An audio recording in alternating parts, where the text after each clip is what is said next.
When you are a solopreneur or a small business, you don't have a big staff to manage all your stuff. And one thing you have to get right is you have to take care of your email list.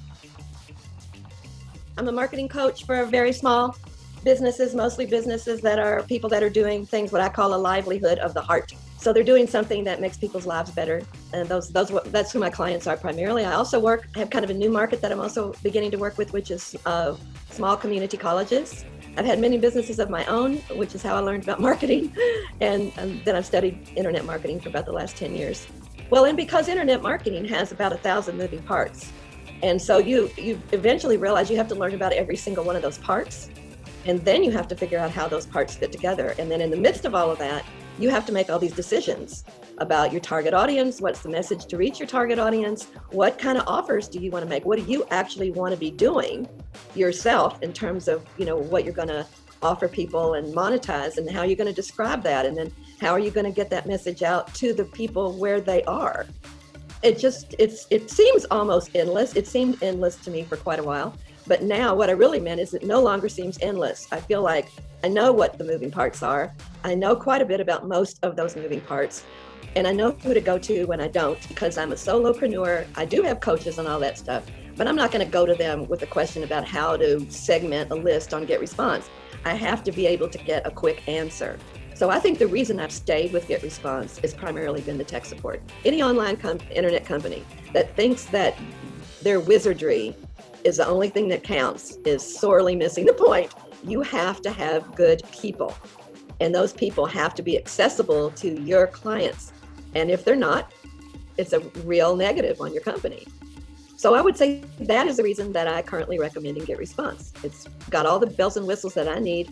It's definitely got the basics covered in a very high order, and they have good tech support on chat. I'm working with 5 different free lead magnets that are being offered to the public as a means of my starting a relationship with them, and which means bringing them on to my mailing list. Each one of those lead magnets goes to a different list in GetResponse. So where I'm just starting to really up my game is in creating autoresponders to each of these lists. That's not just the welcome message delivering the free PDF or whatever it is, but it's also another message following that. Some people call those nurture emails.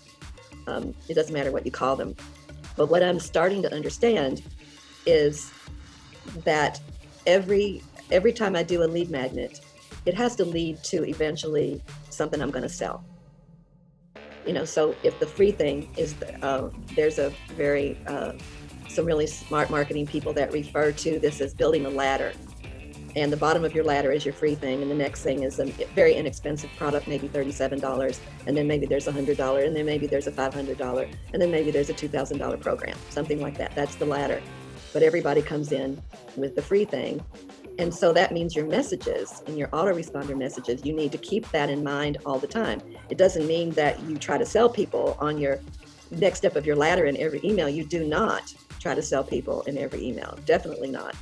But you stay with the subject of whatever lead magnet they bought into in the first place, and you keep advancing the conversation in that direction, so that when you're ready to start sending out, fresh emails that are not part of an autoresponder sequence, but they're really just where you're at right now and what you're promoting this month, then you've already helped build them up in the conversation to where it doesn't seem abrupt or out of place when you start talking about, the first or second or fifth product in your ladder.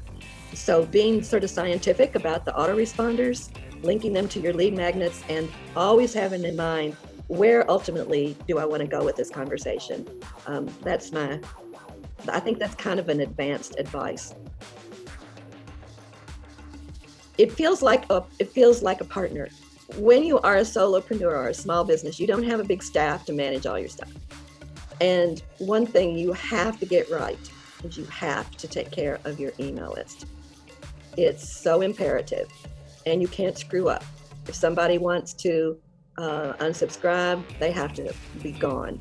You don't ever want to send them another message. You want to have high deliverability of your messages. You put all this work into them. You got your heart and soul going out there. You want them to have the highest possible chance of showing up in someone's inbox. You don't want data to get lost. You want to be able to go back and see it a year later. You might want to go pick something out you did before and do it again. I like that I can see live who's opening. I have a little game where I watch and see who's the first one. Sometimes it's the same person every time. I'm like, what are you doing sitting there waiting by the computer?